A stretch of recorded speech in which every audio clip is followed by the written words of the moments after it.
दिल्ली प्रदेश Congress committee ने तीनों कृषि कानून रद्द होने पर किसानों की जीत इसे बताया है। दिल्ली प्रदेश कांग्रेस के अध्यक्ष अनिल चौधरी ने कहा कि 358 दिन पूरे होने के बाद पीएम मोदी ने कृषि कानून वापस लेने का ऐलान किया है। दूसरी तरफ कांग्रेस शुरुआत से ही ये बात कह रही थी कि तीनों कानून किसानों के हित में नहीं है। शुरुआत से ही कांग्रेस किसानों के साथ खड़ी रही है और आखिर में लंबे समय के बाद किसानों की जीत हुई, अभिमान हारा। देश के प्रधानमंत्री ने एकदम से आकर के देश की जनता के सामने अपने संबोधन में किसानों को राहत देने की बात की और 3 काले कानूनों को वापस लेने की बात कही कि हम वो 3 काले कानून वापस लेते हैं जिनका किसान विरोध कर रहे हैं या किसान जिनको किसान विरोधी बिल मान रहे हैं। साथियों, लगभग 11 महीने और 24 दिन या यूं कहें कि 358 दिन पूरे होने के बाद देश के प्रधानमंत्री साहब को ये समझ में आता है कि 3 काले कानून जिनका किसान विरोध कर।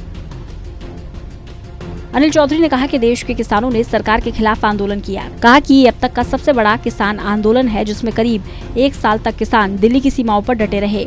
उन सभी लोगों का धन्यवाद करता हूं जिन्होंने किसान आंदोलन में अपना योगदान दिया और आखिर में इस कड़ी सफलता के बाद किसानों की जीत हुई है। किसानों के साथ साथ देशवासियों का भी धन्यवाद करता हूँ। इस आंदोलन में तमाम बधाई के पात्र वे किसान हैं जो पिछले 1 साल से दिल्ली की सीमा पर डटे हुए हैं।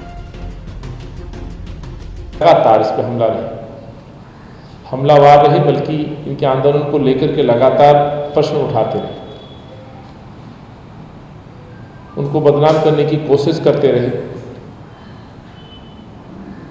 और विपक्ष, तमाम पार्टियां और राहुल जी देश के किसान ये सरकारों को समझाने में और बीजेपी के नेताओं को समझाने में लगे रहे कि किस तरह से अन्नदाता इन 3 काले कानूनों के बाद बिल्कुल बर्बादी की कगार पर खड़ा हुआ।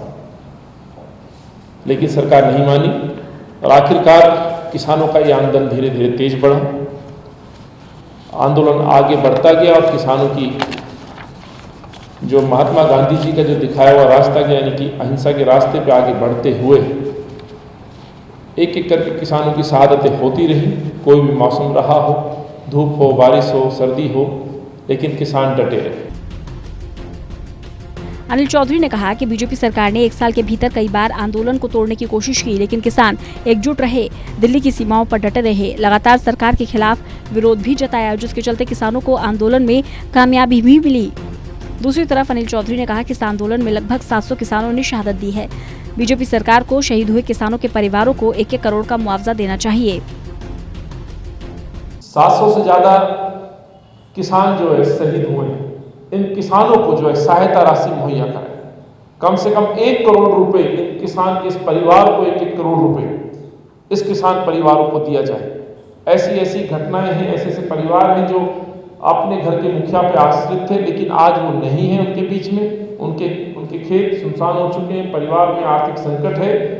तो ये जिम्मेवारी बनती है, जिस तरह से मोदी जी कह रहे हैं कि तपस्या में कमी रही है, तो तपस्या की कमी को पूरी कर ले। किसानों 700 किसानों को 1-1 करोड़ रुपए की कम से कम सहायता राशि मुहैया कराएं।